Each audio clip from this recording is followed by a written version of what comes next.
ఓం శ్రీమాత్రే నమః. అందరికీ నమస్కారం అండి. Welcome back to my channel divine magic Telugu. అందరూ ఎలా ఉన్నారు? ఈరోజు మనం 2026లో వసంత పంచమి ఎప్పుడు వచ్చింది, పూజా విధానం, విశిష్టత మరియు సరస్వతీదేవి పూజ ఎలా చేయాలి, ఈరోజు అక్షరాభ్యాసం చేయవచ్చా లేదా వివరంగా తెలియచేస్తాను. ఎక్కడా స్కిప్ చేయకుండా పూర్తిగా వీడియోని చూస్తారని ఆశిస్తాను. అంతకంటే ముందుగా ఇంతవరకు మా ఛానల్ని సబ్స్క్రైబ్ చేసుకోకపోతే దయచేసి సబ్స్క్రైబ్ చేసి పక్కనే ఉన్న బెల్ ఐకాన్ని ప్రెస్ చేయగలరు. వసంత పంచమి హిందూ పంచాంగంలో మాఘ శుక్ల పంచమి రోజున జరుపుకునే పవిత్రమైన పండుగ. ఈరోజు జ్ఞానదేవత సరస్వతీదేవిని ప్రత్యేకంగా పూజిస్తారు. ఈరోజు సరస్వతీదేవికి పుస్తకాలు, సంగీతానికి సంబంధించిన వాయిద్యాలు అన్నీ పెట్టి పూజ చేస్తారు. పాయసం, అలాగే తెల్లని పువ్వులు, పసుపచ్చని పువ్వులు నైవేద్యాలతో పూజ చేస్తారు. 2026లో శ్రీపంచమి ఎప్పుడు వచ్చిందంటే, స్వస్తి శ్రీ చాంద్రమాన విశ్వావసునామ సంవత్సరం, ఉత్తరాయణం, శిశిర ఋతువు, మాఘమాసం, శుక్లపక్షం, పంచమ తిథి ప్రారంభం జనవరి 23, 2026 తెల్లవారుజామున 2:28 నుంచి మొదలై జనవరి 24, 2026 తెల్లవారుజామున 1:46 వరకు ముగుస్తుంది. సరస్వతీదేవి పూజ సమయం పొద్దున్న 2:28 నుండి మధ్యాహ్నం 12:38 వరకు ఉందండి. ముందుగా ఈ పూజకి కావాల్సిన సామాగ్రిని తెలుసుకుందామండి. పసుపు, కుంకుమ, అక్షంతలు, అగరబత్తులు, కర్పూరం, తెల్లటి పువ్వులు, పసుపచ్చని పువ్వులు, అమ్మవారి ఫోటో, ఆవు నెయ్యి, వత్తులు, పీట, ముగ్గు వేయడానికి బియ్యపిండి, దేవుడి దగ్గర పెట్టుకోవడానికి పుస్తకాలు, పెన్నులు, సంగీత వాయిద్యాలు.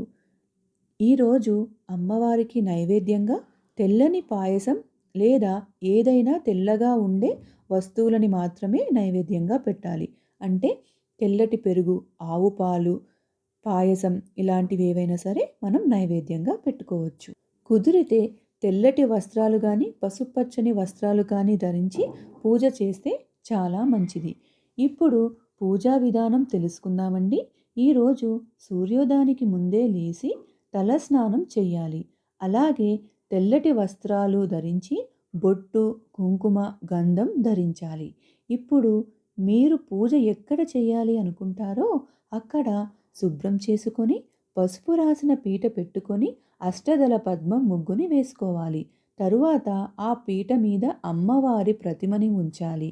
ఇప్పుడు పిల్లల పుస్తకాలు, పెన్స్ అన్నీ అమ్మవారి దగ్గర పెట్టుకోవాలి. ఇప్పుడు దీపం వెలిగించుకొని ఆచమనం చేసి సంకల్పం చేసుకోవాలి. ముందుగా పసుపు గణపతికి కానీ, వినాయక విగ్రహానికి కానీ పూజ చేసుకోవాలి. ఆ తరువాతనే అమ్మవారి పూజ చేసుకోవాలి. ముందుగా గణపతికి షోడశోపచార పూజ చేసుకున్నాక అమ్మవారికి కూడా షోడశోపచార పూజ చేసుకోవాలి. ఈరోజు మనం షోడశోపచార పూజ అంటే ఏంటో తెలుసుకుందాం. షోడశోపచార పూజ అంటే 16 ఉపచారాలు. ఈరోజు ఆ 16 ఉపచారాలు ఏంటో సంక్లిప్తంగా తెలుసుకుందామండి. ఆవాహనం, ఆసనం, పాద్యం, అర్ఘ్యం, ఆచమనం, స్నానం, వస్త్రం, గంధం, పుష్పం, ధూపం, దీపం, నైవేద్యం, తాంబూలం, మంత్రపుష్పం, శ్లోకాలతో సమర్పించి నమస్కారం చేసుకోవాలి. ఇంత పూజ చేసుకోలేమో, మాకు సమయం లేదు అనుకునేవాళ్ళు కనీసం పంచోపచార పూజ అయినా చేసుకోవాలి. పంచోపచార పూజ అంటే గంధం, పుష్పం, ధూపం, దీపం, నైవేద్యాలతో అమ్మవారికి శ్లోకాలతో పూజ చేసుకోవాలి. చదువులో మంచిగా రాణించాలి అనుకునే పిల్లలు, మాటలు సరిగ్గా రాని పిల్లలు, జ్ఞానం కావాలనుకునే వాళ్ళు ఈ రోజున ఈ శ్లోకాలని 21 సార్లు పఠిస్తే పిల్లలకి వాక్కు, జ్ఞానం, ఏకాగ్రత అన్నీ లభిస్తాయి. ఆ శ్లోకాలు ఏంటో ఇప్పుడు చూద్దామండి. సరస్వతి ప్రార్థనా శ్లోకం, సరస్వతీదేవి ధ్యాన శ్లోకం, విద్యాప్రదాయిని శ్లోకం, సరస్వతి వందనా శ్లోకం. వీటితో పాటు సరస్వతి కవచం, సరస్వతి అష్టోత్తర నామావళితో పూజ చేసుకోవాలి. ఇవేవీ కుదరని వాళ్ళు ఓం ఐం సరస్వత్యై నమః అనే మంత్రాన్ని 108 సార్లు జపించుకుంటే మంచిది. ఇప్పుడు పూజ మొత్తం అయిపోయాక అమ్మవారికి హారతి ఇచ్చి ప్రదక్షిణ నమస్కారాలని సమర్పించుకోవాలి. ఈరోజు బ్రాహ్మణులకి పిల్లల చేత స్వయం పాకం ఇప్పిస్తే చాలా మంచిది. ఇలా చేయడం వల్ల పిల్లలకి ఏకాగ్రత, చదువు మీద ఇష్టం, జ్ఞాపక శక్తి పెరుగుతుంది. మాటలు రాని పిల్లలకి మాటలు స్పష్టంగా వస్తాయి.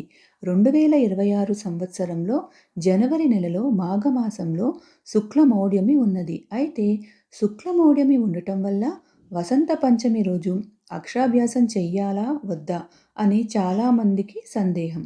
అయితే వసంత పంచమి రోజు శుక్లమౌఢ్యమి ఉన్నా కూడా నిరభ్యంతరంగా పిల్లలకి అక్షరాభ్యాసం నిర్వహించవచ్చు. ఈ వసంత పంచమి రోజున మనకి ఎటువంటి ముహూర్తంతో పని లేదు.